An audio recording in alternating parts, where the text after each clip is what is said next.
আমার মেয়ের আইনটা খাইতে রেডি করছে, আমার মেয়েটা খাইতে দিল না। আল্লাহ আল্লাহ, আমার মেয়েটা এসে ইচ্ছা করে গলা টিপা মেরে ফেলাইছে। এরপরে আপনি ওর রুমে যা দেখেন কোনো আলামত নাই। আমার মেয়ে যে আত্মহত্যা করছে না, আমার মেয়েরে পরিকল্পিতভাবে মেরে ফেলাইছে।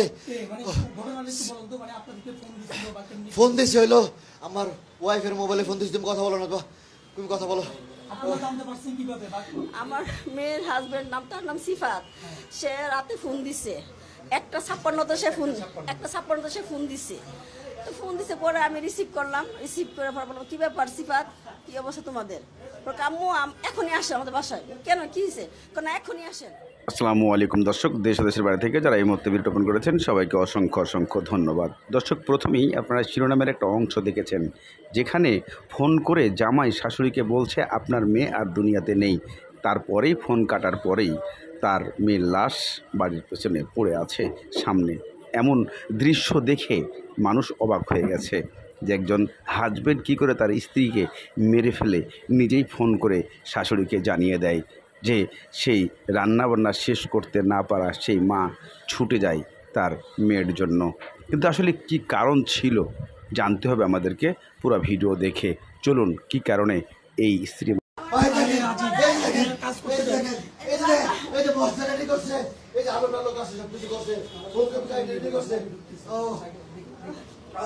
আমার মেয়ের আইনটা খাইতে রেডি করছে, আমার মেয়েটা খাইতে দিল না। আল্লাহ আল্লাহ, আমার মেয়েটা এসে ইচ্ছা করে গলা টিপা মেরে ফেলাইছে। এরপরে আপনি ওর রুমে যা দেখেন কোনো আলামত নাই। আমার মেয়ে যে আত্মহত্যা করছে না, আমার মেয়েরে পরিকল্পিতভাবে মেরে ফেলাইছে। ফোন দিয়েছি হইলো আমার ওয়াইফের মোবাইলে ফোন দিয়েছি। তুমি কথা বলো না, তুমি কথা বলো। আমার মেয়ের হাজবেন্ড তার নাম সিফাত, সে রাতে ফোন দিছে 1:56 সে ফোন দিছে। তো ফোন দিছে পরে আমি রিসিভ করলাম, রিসিভ করে পরে বললাম কি ব্যাপার সিফাত, কি অবস্থা তোমাদের? আম্মু এখনই আসে আমাদের বাসায়। কেন, কি হয়েছে? কেন এখনই আসেন। কেন, কি হয়েছে বলো।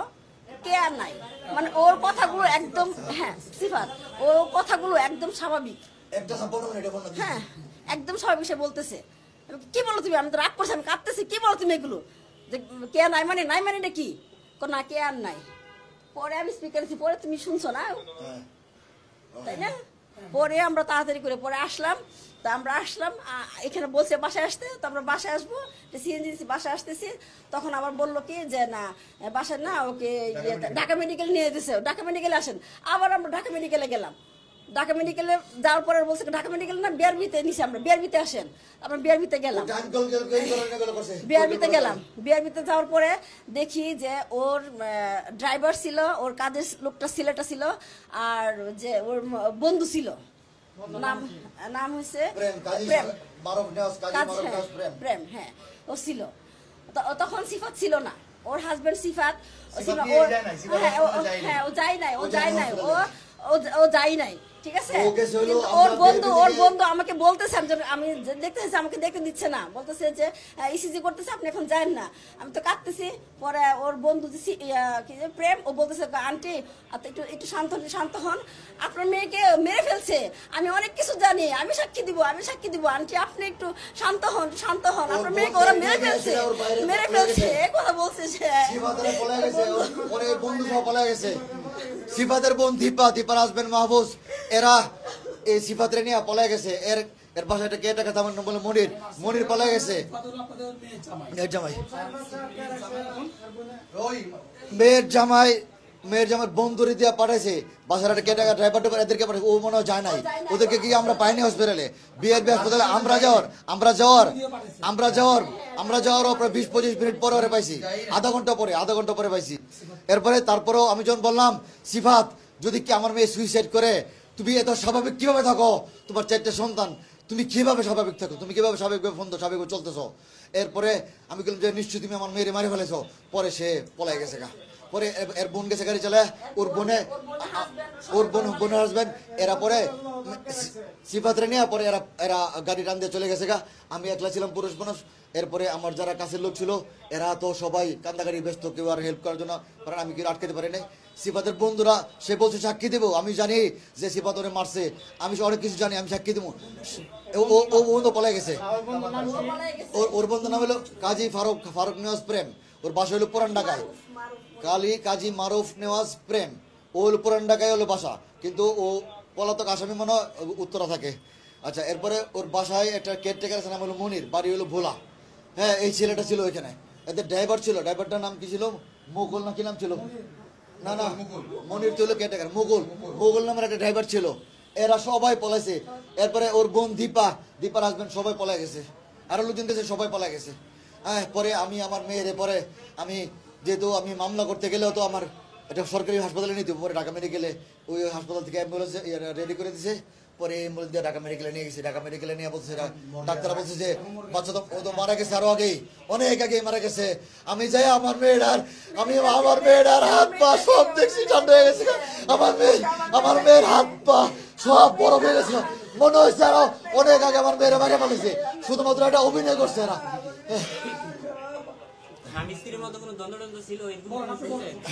যে আমার ও ক্রেজি টাইপের ছিল, ও হঠাৎ করে ক্রেজি হয়ে গেলে ভালো ক্রেজি হয়ে আমার মায়ের হঠাৎ করে মাথার মধ্যে ঘুষি টুষি দিত, ও মারতো, চুলে ধরে মারতো, এগুলো করতো। আমার মেয়ে অনেক সময় বলার চেষ্টা করছে। একবার আমার মেয়ে বলছে এই বাসা ছেড়ে যাবো গা। আমি বলছি, মা রে, তোমার 4টা সন্তান হয়ে গেছে গা, এটা মানায় নিয়ে চলার চেষ্টা করো। এরপর ওই পোলাটা বুঝাইছি, বাবা তোমার সংসারটা মানায় নেওয়ার চেষ্টা করো, কি হয়েছে, তুমি কেয়ারে কোনো কিছু মারধর কিনলে কেন, কি সমস্যা। কিন্তু শেষ পর্যন্ত আমার মেয়েটা জীবনের করে মারে ফেলেবো, এটা কোনো কথা হইলো ভাই, এটা কোনো কথা হইলো। আমার বড় নাতিরা ক্লাস 4-এ পড়ে, আর 6 বছর 1.5 বছর বয়স। বড় মেয়েটা বিকারণেশ্বর স্কুলে বেলের উঠে ক্লাস 3-তে পড়ে, ক্লাস 4-এ পড়ে। আর ওর ছেলেটা, প্রথম ছেলেটা, বড় ছেলেটা পরে হলো আদমজি ক্যান্টনমেন্ট স্কুলে ক্লাস 2-তে। তারপরে থার্ড ছেলেরা ওইখানে এটা প্রিপারেটরি স্কুলে ক্লাস 1-এ পড়ে। আর সবার ছোট ছেলেটা 1.5 থেকে 2 বছর।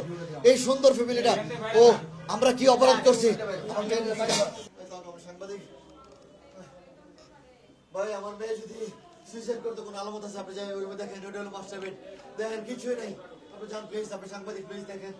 আল্লাহ আল্লাহ আল্লাহ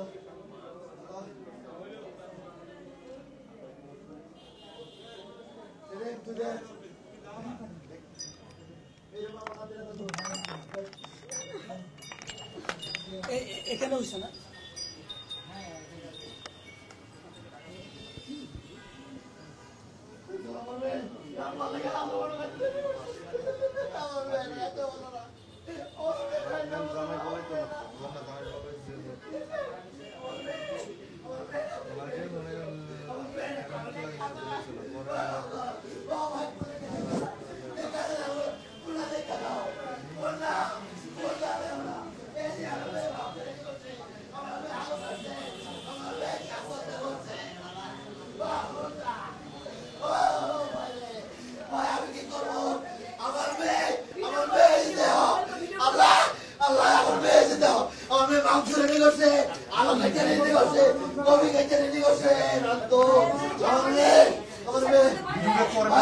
আমরা একটু জানতে চেষ্টা করবো যে আপনাকে ঠিক কখন নাগাদ ফোন দিয়ে। দর্শক, মূলত আপনারা এই মুহূর্তে ফুল ভিডিওর অংশটা দেখেছেন। এখন প্রশ্ন হলো, আমাদের বাংলাদেশে এমন পরিস্থিতি হওয়ার কারণ, দেশের যে পরিস্থিতি, যে আইন, যে নিয়ম চলতেছে, এতে কোনো প্রকার কোনো বাধা আসছে না। আর না থাকার কারণেই প্রতিনিয়তই এভাবে মারা যাচ্ছে অনেকেই, একজন আরেকজনকে মেরে ফেলছে। তবে প্রশ্ন উঠে আসে, দেশের এই পরিস্থিতিতে সরকারের করণীয় কী? নাকি সুষ্ঠু নির্বাচন করে দেশ কোনো দলীয় সরকারের হাতে উঠিয়ে দেওয়া, নাকি তত্ত্বাবধায়ক সরকারের হাতে